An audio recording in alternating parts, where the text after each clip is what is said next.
My name's Guy, founder of Ethena. If you haven't heard what we're up to in the last few months, I'm going to give you a quick overview of the product of Ethena, which is what we've called a synthetic dollar. Looks very different to a normal fiat stablecoin in terms of its construction, but then also the risks that sit behind it. And then just going to walk through how we sort of think about the product design and what we think is quite unique and interesting about the product. So thought we'd start with like the actual genesis of the idea itself. So Arthur Hayes actually came out with an article at the beginning of 2023 where he outlined his vision for how we might be able to create our own form of money within crypto. He thought that this was potentially one of the biggest opportunities that we had, which is really just thinking about like money as the biggest opportunity and addressable market within crypto, whether it's the origins of Bitcoin or like eventually Ethereum moving to try and be like money with changes in its monetary policy. It's always been what people aspire to, which is creating money. And the observation was we hadn't really found a capital efficient and scalable way to create our own form of dollar within crypto. So the basic idea actually wasn't that new.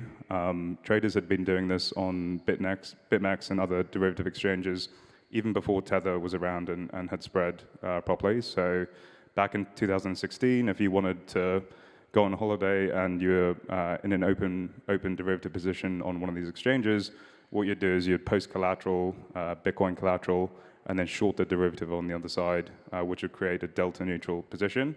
And what that meant was if the price moved up by 10% or moved down by 10%, the net position there was actually equal to a dollar still. So all Ethena was doing was taking that basic concept that had been around for many years and had been done in TradFi. So a cash and carry is one of the oldest sort of yield generating mechanisms that you find in traditional markets as well. And all we're doing is productizing that and putting it into a token so that it became composable within DeFi and then CeFi as well. And really that's the vision of what we're trying to do here, which is create our own form of money. And we thought that this was an optimal sort of construction to get towards that vision. So in terms of the actual mechanics of how this is working, I don't know if anyone's actually interacted with Ethena's USDe in the room, but as Sebastian was actually alluding to in his slides, there's a primary and a secondary market that exists within Ethena. So you have approved parties who are KYC'd individuals, much like you see with Circle or Tether, where you can actually do the direct mint and redeem with Ethena. What's going on in the background there is USDT or USDC is being sent through to Ethena. There's a minting fee that's attached to that, and that's very similar to what you see with Tether, which is a 10 basis point fee to cover like the execution costs for putting on the hedges on the other side. And that collateral is sent through to custodians, so qualified custodians, which deal with institutions every day.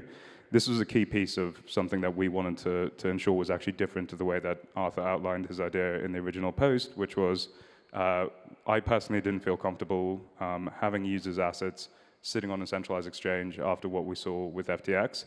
And so a big piece of the design, and it was actually the longest piece for us to sort of get implemented when we're getting off the ground with Ethena, was how could we access the liquidity of centralized exchanges in order to get this to scale to a size that was meaningful, but doing so in like at least a trust minimized way where you could hold the collateral assets within custodians and isolated from exchanges. So that's a key piece to understand here, which is we don't actually ever hold users' assets on centralized exchanges. It's sitting with these custodians. Doesn't mean the risk is zero, but I think it looks very different to having full exposure to a centralized exchange.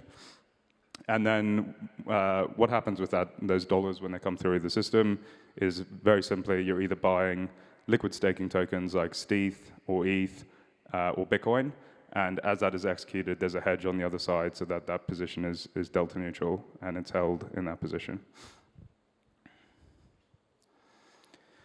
So since we came out, it's been reasonably quick growth. I think this chart is a little bit unfair because a lot of the comparisons there had been around when crypto was a much smaller industry, and so I think it looks quite dramatic, that graph, but slightly unfair in the way it's been presented. But I think it's worth just sort of like asking, what is it that actually drove this, and what was sort of the behavior and the response in the market, or at least the design within Ethena that actually triggered that response? So I think there's really two pieces to Ethena. There's the synthetic dollar that I described, but then one interesting byproduct of putting on that delta neutral position is actually the yield that's actually being captured within there. So I think crypto's got this strange obsession with yield, and it exists within TradFi as well, where people are really obsessed with it, but there isn't really that many things that actually produce cash flow at billion-dollar scale within crypto. If you actually look at the whole market and just take one step back, there are only two things that actually people pay billions of dollars of real cash for in crypto. It's block space on Ethereum, which is captured within USDe, and then it's the basis within the futures market that exists within CeFi. Obviously, the market is adjusted now, and a bunch of the different like RWA protocols that you'll sort of hear through today are now importing TradFi yields. But within crypto, those are the only two things that you can do to get billions of dollars of cash flow into an instrument. And so you can actually think about Ethena as not only creating that dollar, but it's actually just taking the two forms of scalable crypto native yield and putting it together in a single dollar instrument that you can capture that yield. And that has been what I think has actually driven the response here within the market, which is users are now able to actually express a risk preference, and it's something that Martin was touching on in his presentation, which is you don't only have to take 0 or 5 now within crypto. You've got different options in terms of how you actually express that risk preference. So that's not to say like these things are better or worse, and I think it's a key theme that I sort of want to get across here. There are different risks that are involved with Ethena that look very different to having credit exposure to the US government. I think that much is clear. But I think what is important here, and it's one of the things that I found most interesting and actually powerful about crypto, it's that you're allowed to be an adult within crypto and actually just decide for yourself, does that risk make sense for me to come in there? And so there's going to be periods where Ethena does look attractive relative to the market, and that's just a decision that you have to make given sort of the different risks that actually exist within the system.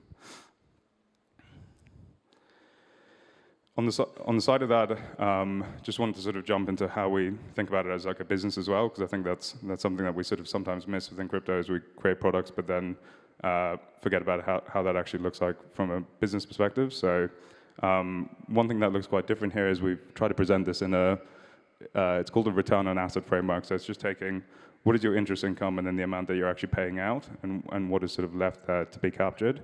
And so a lot of I think everyone sort of understands that Tether is one of the greatest business models that's ever been created, right? They're sitting on north of $100 billion of assets and then taking a full 100% of the interest income that exists there.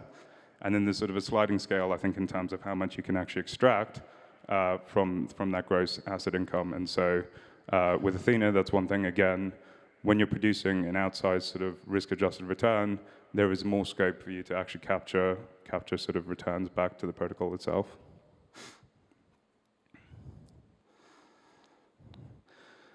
So yeah, I think jumping into the risk, it was like a big piece that I did want to get across in terms of how this actually looked different. I think the key piece to understand with anything, whether it's a normal fiat stablecoin or a crypto-backed one, the key risk is always going to be around custody, right? So I think we saw this back in the beginning of 2023 where everyone had an assumption that USDC or those fiat stablecoins were essentially risk-free. And I think we learned over the weekend with SVB that was not the case, and they had to get bailed out by the US government that weekend.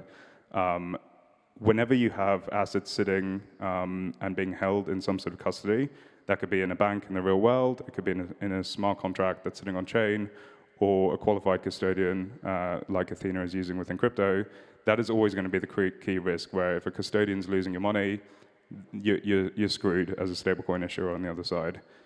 So the key piece for Ethena in terms of the risks that look different is you have exposure to the custodians who are holding the assets.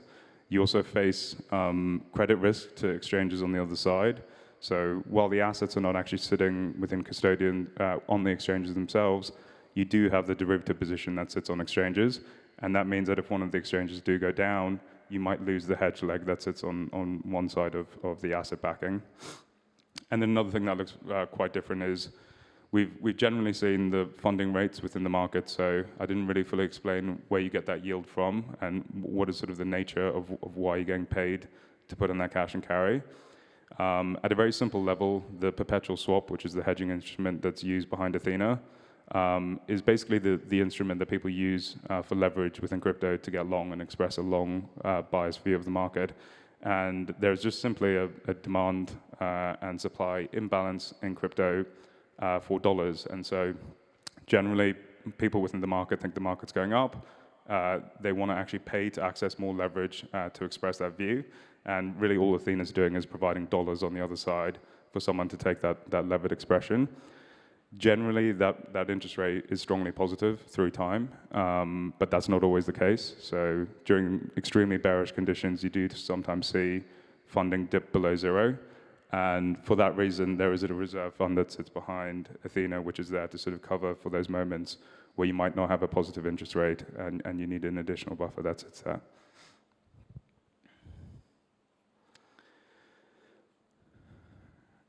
So just in terms of where we sort of see the actual product going, Athena's not actually been out for that long. We launched to the public in February of this year, and it was very much sort of focused on DeFi integrations in the beginning. So a few of the projects that you'll sort of listen to today and some of the founders who are here, a key piece for what we're doing there was trying as best as we could to integrate onto different DeFi applications from AMMs to money markets. We had an integration go with MakerDAO, where Ethena is now part of the backing, or there is some exposure to DAI now within Ethena. And then some of the interesting new yield trading platforms that you've seen coming out with Pendles. So that was really the first phase of Athena's growth, which was starting in DeFi for the first couple of months. But we actually see the two other opportunities as much larger opportunities than what's been done in DeFi so far. So one piece that I think existing sort of stable issuers have overlooked somewhat in the last few years is actually the importance of centralized exchanges and CeFi generally for the adoption of stable-like assets. So the biggest success stories that you've seen with stablecoins have always been related to an issuer being attached to distribution with an exchange. So Tether with Bitfinex or USDC with Coinbase, it's always an exchange that's actually pushing stablecoins to become successful with their users on the other side.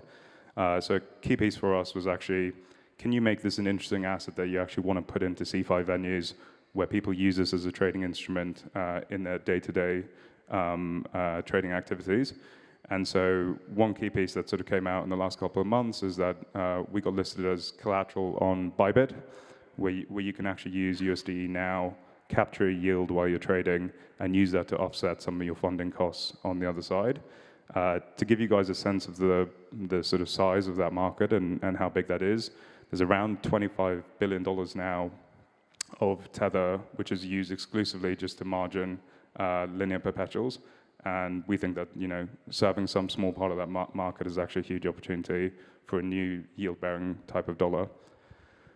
And then the third bucket there, I think, is one that's obviously become more interesting this year, where you have obviously the ETFs taking center stage within the market, and TradFi sort of showing a greater interest in actually engaging with crypto generally.